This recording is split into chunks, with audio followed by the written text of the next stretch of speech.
Hello and welcome to the Dad Whisperer. I'm your host, Dr. Michelle Watson, and I guess by now I could probably quiz you and ask you what my motto is here. Yes, it's to help dads become what? Heroes, especially when it comes to the dad-daughter relationship. And what dad doesn't want to be a hero to his kids, right? And just like every action hero that you ever had as a kid, whether it was Batman or Superman, Captain America, maybe the Hulk, the only reason you liked that hero is because he took action. So today, as always, I love bringing you relevant topics that support you as a dad of a daughter, even if you're a dad to a son, when it comes to knowing how to invest more specifically into their hearts so that you are an action hero in their lives. And yes, I know I focus on the dad-daughter relationship, but dads tell me all the time, Dr. Michelle, this stuff applies to my sons too. And I'm like, right, because you're learning how to engage relationally, emotionally, mentally, physically, in all those ways to build and support a healthy dad-child relationship. Well, you know the template by now, but if you're just new to listening, the template every week is on your mark, get set, go. So envision yourselves standing side by side each other, ready to run your fathering race this week. And I'm standing there as your coach on the sidelines, giving you pointers so that you can run fast and reach your goal. On your mark is the topic. Get set is where I fill that topic or that theme in with stories, with stats to make it more relevant and understandable and relatable and practical. And then the go step is one way to put that theme or that topic into action this week. Well, I know that lately on the Dad Whisperer, I have been covering a lot of what I would call heavy topics. So today I've decided to lighten things up a little bit. And even though we're going to have some fun, you can rest assured that I'm still calling you as dads to what? Action. Well, the get set part, I'm going to put before I do the on your mark part, okay? I'm not going to tell you the title quite yet. So as we all know, in any profession, there are brilliant and skilled doctors, right? That's who we go to, those that have expertise and know-how in very specific areas, right? We go to this doctor for one thing and that doctor for another thing. It's not like back in the day, where you would go to one doctor, right, in the town, and he was a specialist or a jack of all trades and everything. But not unlike doctors in the medical, dental, or psychological professions who bring their best to their patients, there's actually another doctor who I think all of us grew up with. Someone our parents turned to time and again. Nope, I'm not talking about Dr. Spock. Okay, literally. I mean, this is funny. My mom read that book when I was a kid. I was born in 1960. That was the go-to book on how to be a parent. There was like one book. Nope, that's not the doctor I'm talking about. Guess who I'm going to be talking about today? Dr. Seuss. Now, when we hear the name Dr. Seuss, it's like that name has a built-in authoritative respect, doesn't it? Like Dr. Seuss. I mean, Theodore Seuss Geisel, that's his name, right? A pseudonym was Dr. Seuss. He was brilliant because that was, I believe, at an unconscious level, giving him more credibility because he was the doctor, right? I mean, really, it's genius. So let me ask you, did you grow up reading Dr. Seuss books like I did? Okay, I imagine we all have read them, whether it was Green Eggs and Ham. You remember that one? I do not like green eggs and ham. I do not like them, Sam I am. Or The Cat in the Hat. I mean, we could sit here and rattle off the books, couldn't we, that we've read. I actually looked online and found that over 500 million of his books have sold. And he's the 9th best-selling fiction author of all time. Okay, so no doubt we've all read Dr. Seuss books. Even in preparing for this show, I went online and just Googled some of the names of his books, and there are a ton of videos where people are actually reading them and showing pictures to go with them. It was kind of fun. It was like letting our inner child have a little time to play. Or I guess I should say I'm inviting you to do that today. I know, I'm sounding all psychologist-y, psychobabbly, aren't I, to say your inner child. But really, the truth is that all of us are a combination of all our experiences, and even as adults, we get to play, we get to have fun, just like we maybe did or missed out on when we were a kid, and it's never too late. So as I set the stage for today's show, I thought I would just start by sharing a couple wise quotes from the good old doctor, Dr. Seuss, and these actually might be worth sharing with your daughter. You could even share them with your son. Here's one. I love this one. Today you are you. that is truer than true. There's no one alive who is youer than you. Okay, come on, isn't that awesome? Okay, here's another one I found that I love. The more that you read, the more things you'll know. The more that you learn, the more places you'll go. Ooh, those are some good truths, aren't they? I think this is why this guy was such a genius, because he could take concepts and pare them down into really simple, relatable kind of doses so that we could all swallow them and take them in. So today I thought it would be fun to take one of Dr. Seuss's books and use it as a foundation or a template for understanding fathering in a deeper way. Okay, so here's now to the on your mark part. Here's what I'm calling today's show. Dr. Seuss weighs in on fathering. Dr. Seuss weighs in on fathering. So I love the fact that in some of Dr. Seuss's well-known children's book, he actually addresses the relationships between parents and kids.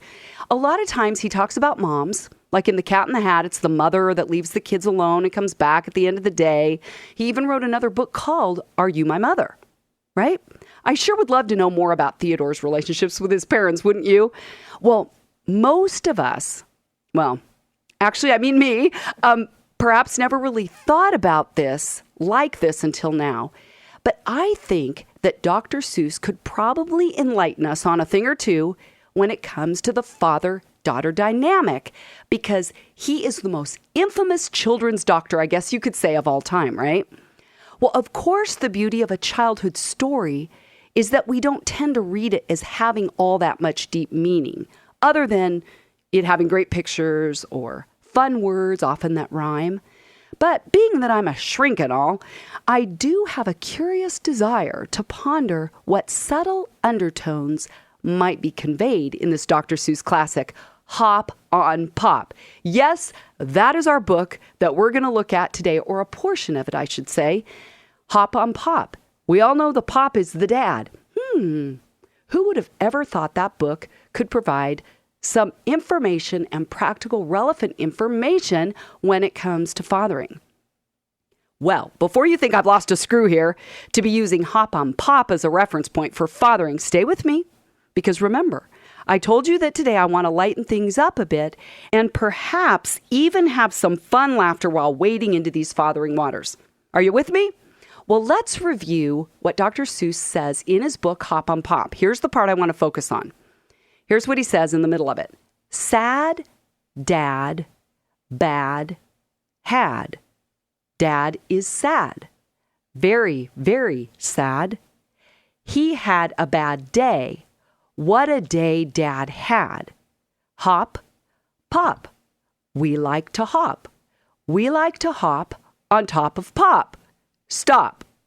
Okay, now at this point in the book, Pop is finally sitting there with a stern, angry look on his face, while these two bewildered children just sit there stunned as now their dad says, or they've interpreted his body language, and this is what comes next. You must not hop on Pop. Okay, so after this section in the book, we don't hear about good old Pop again until the very end, which really has me a bit confused. I'm just going to be honest, because it's actually called Hop on Pop, and there's not a lot of that theme in the book. But here's what Dr. Seuss says then later in the book. Father, mother, sister, brother. That one is my other brother. My brothers read a little bit like words like if and it. My father can read big words too, like Constantinople and Timbuktu. Okay, well, I don't know about you, but for me, I found it nice to know that the father in this story ended by being intelligent and capable. He's shown to be smart and competent. I like books or movies or even television shows that show men in this light, don't you? So good job, Dr. Seuss, for that. So now the question that I pose to you is this. What has Dr. Seuss taught us about fathering in this book? And could there be any life lessons tucked into these few short pages? Well, let me take the liberty to highlight a few things that I've gleaned from Hop on Pop that I believe are worth noting here. Then, after I read each of my observations, I'm going to take it a step further and translate them into things that I believe will give you practical and let's call them deep insights into fathering as taught by our favorite doctor. Number one, Dad has emotion. Okay? The words were sad, dad, bad, had. Dad is sad. Okay, so here's the deal. When it comes to the dad-daughter relationship, we daughters are very dialed in, dad, to your emotions and your moods.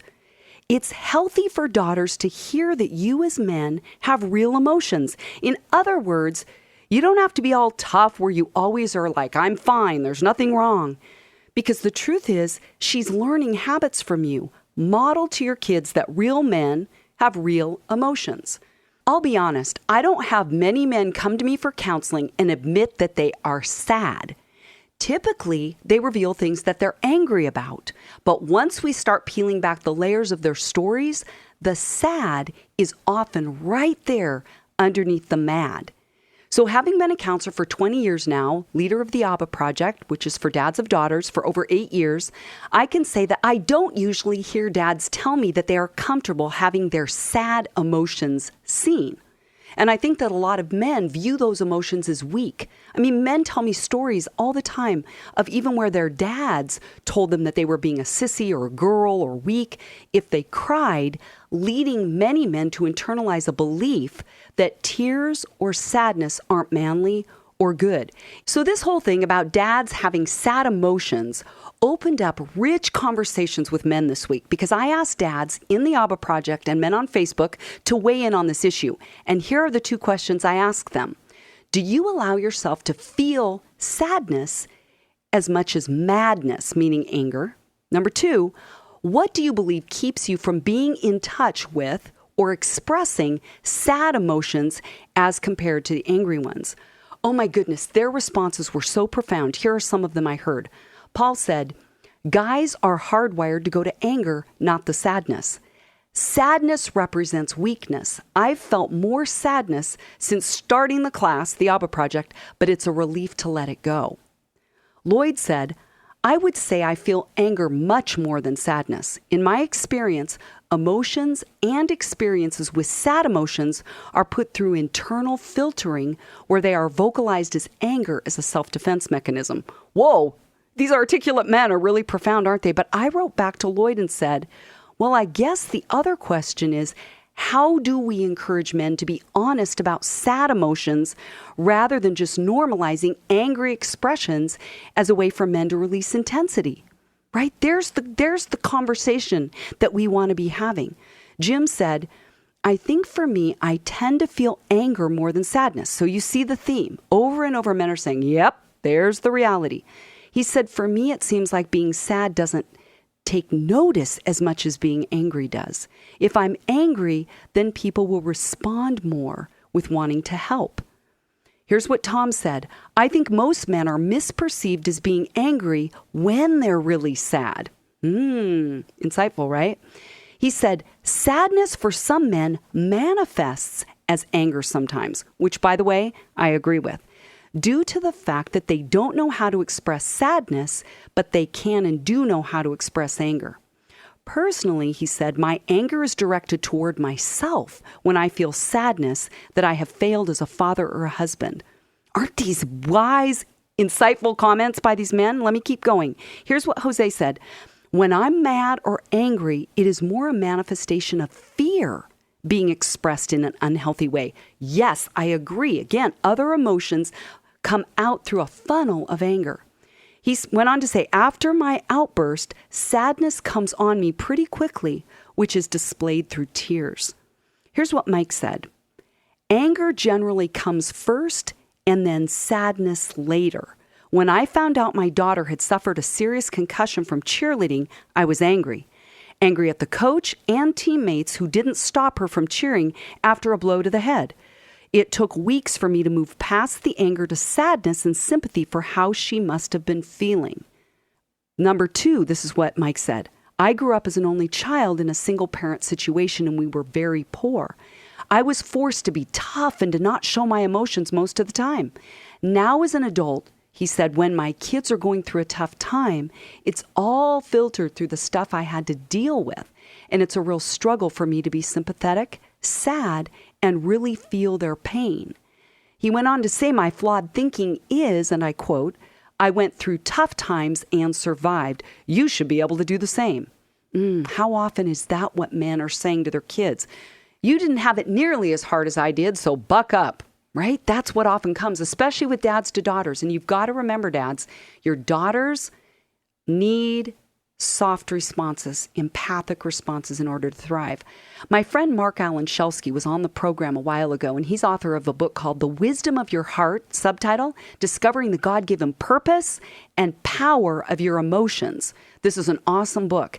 He weighed in on Facebook where we were having this conversation. Here's what he says. Anger is easy to feel. It's powerful. It feels like, quote, doing something about the problem. It's also socially acceptable for men to express stern options with force. So anger, he said, easy. But sadness is harder. It feels doubly painful. Painful for the sadness and painful that there's nothing to do to fix the problem. Learning how to feel sadness and becoming okay with it has been a big part of my own journey to growth. I love that. I wrote back to Mark and said, can you give any tidbits of wisdom for men that are going to be listening to this on how to start to admit sadness, right? Because it's a harder emotion to get in touch with. Here's what he said. I think one of the bravest things a man can do is just sit with his sadness or the sadness of his loved ones. Just sit with it. Don't try to fix it. Don't try to cheer up. Just be with. It's really hard for guys who are used to being problem solvers, but with practice comes skill. So good, so good. Okay, so there's the end of that first point. 1, dad has emotion, as we see in Hop on Pop. Number 2, dad doesn't hide his sad emotions from his kids, especially his very, very sad ones. So the book says, dad is very, very sad. He had a bad day. What a day dad had. So what I take from that is that it's okay, dads, to be real and let your kids see your sad emotions and your happy ones. Let me tell you about Angie, and Angie's given me permission to share this. This is what she wrote when she was 28 years old, looking back on her dad and how his emotions have impacted her. She said, my dad has never been very good at expressing himself, so he has always let things bottle up until they reach a boiling point. He can go from a 3 to a 10 very fast. She said, I've talked to my counselor about his way of reacting to things that bother him as, quote, his stuff, but she said, I still feel like I am subconsciously always avoiding this explosion, walking on eggshells. This can lead me to be passive-aggressive, not only to him, but also towards my mom, who also gets some of the blame for letting dad be the way he is. She went on to say, but then I take it out on myself through my eating disorder. She went on to say, I've always felt the heaviness of my dad's depression too, which can be just as bad as his explosions and probably more common. Now listen to what she said next. This is so profound.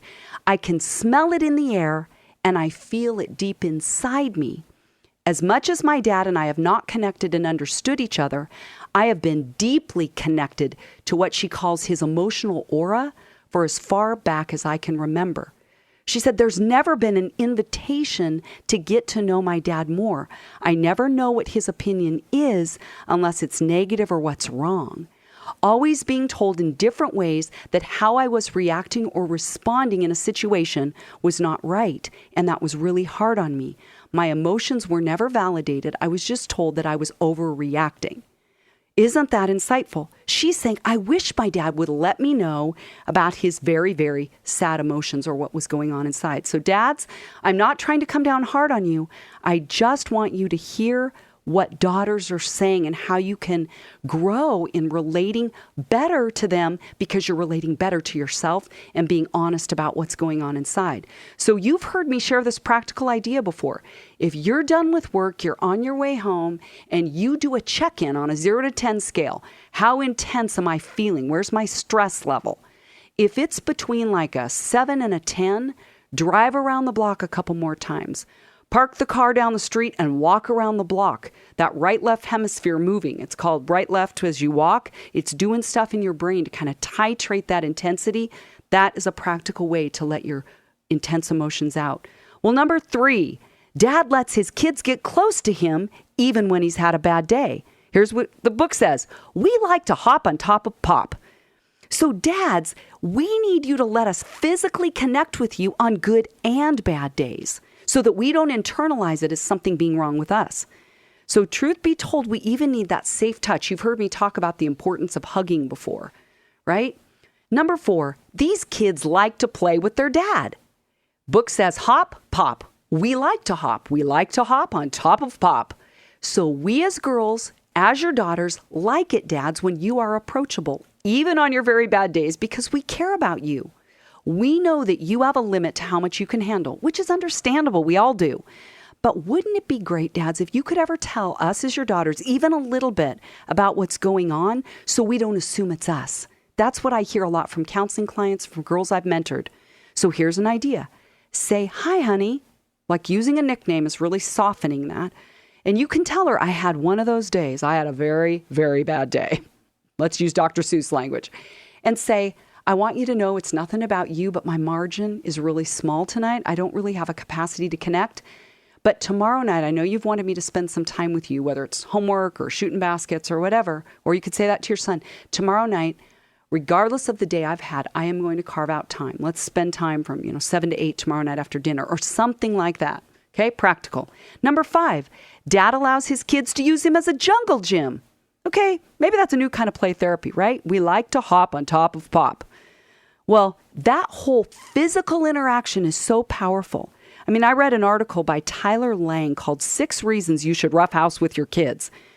It is powerful. It's saying that roughhousing boosts your kids' resilience. Roughhousing makes your kids smarter. Isn't that wild? They're saying neuroscientists have tested kids after interactive play with their fathers, and they have come up with these really profound statements about roughhousing. That physical interaction is powerful with daughters and with sons. Number 3, roughhousing builds social intelligence. It teaches your kids morality because you're teaching them boundaries and an appropriate use of strength and power. Roughhousing gets your kids physically active, and roughhousing builds the father-child bond. Isn't that awesome? Great stories that we could tell of kids that have said, I got to play with my dad. Like I got to get physically close to him. That's what Hop on Pop teaches, doesn't it? Okay, number 6, dad has a limit on how much interaction with his kids a dad can handle when he's stressed. We read in the book the word stop, all in capitals with an exclamation point. So we all have limits. It's good to model to your kids that you can say yes and no and set a boundary, but we'd prefer that you not scream and shout at us when you've reached that max capacity. Sound good? And number 7, this is my last step. The book shows that dad is smart and understands complex words and concepts. Here's what the book says, Hop on Pop. My father can read big words too, like Constantinople and Timbuktu. We really do like the fact that you dads are smart and can decode big words and concepts. We love it when you educate us on things that you understand and know. And even if you can't solve all of the world's problems, for some reason we like to believe you can. So there you have it, a few thoughts about fathers that I, as a daughter, as a woman, am saying are worth underscoring about the father-daughter relationship. So now let's end with your go step. Why not choose one of the things that I've just talked about and make it happen today with your daughter? Show vulnerable emotions, your softer side of emotion, like sad. Hug her even if you've had a bad day. Don't push her away just because you're maxed out. Go give her a quick hug and go deal with your own stuff. Find a way that you can express it, right? Get it out so that you can come back to her, even your son, with warmth and kindness. Okay, here's another idea. Lovingly, not abruptly, communicate when you've had enough or are maxed. Don't wait till you're at an 8. Address it at a 4. You're going to have a lot better outcome in what you say. Another idea might be to set healthy boundaries with her by modeling what that looks like. Right? Where you can say yes and no and teach her something new so that you both can grow smarter together. Do something together. Agree on it. Talk about it. What could we learn to do together? Do an activity, rock wall climbing or taking a hike or preparing for a big hike, a whole overnight weekend hike, where you're doing something that takes planning. Do it together with her or learn a new language. Why not that? Learn Spanish together or learn Greek together. Do something together that involves your brains. It's a great way to connect with your kids. Well, I guess we could say thanks, Dr. Seuss, for teaching us a thing or two about kids, Big kids, little kids, all of us alike with your vast base of knowledge. We're deeply indebted to you and are ready now to hop into action. Well, On Your Mark today has been Dr. Seuss Weighs In on Fathering. Get set. I've given you lots of stories and research to back that up. So between today and next Monday, I encourage you to take one of the steps today that I've talked about and put it into action. You can always go to my website at drmichellewatson.com and find free resources, a link to my book, Dad, Here's What I Really Need From You, a guide for connecting with your daughter's hearts. Well, Dad, get out there today, intentionally and consistently invest in pursuing your daughter's heart. Go Dads.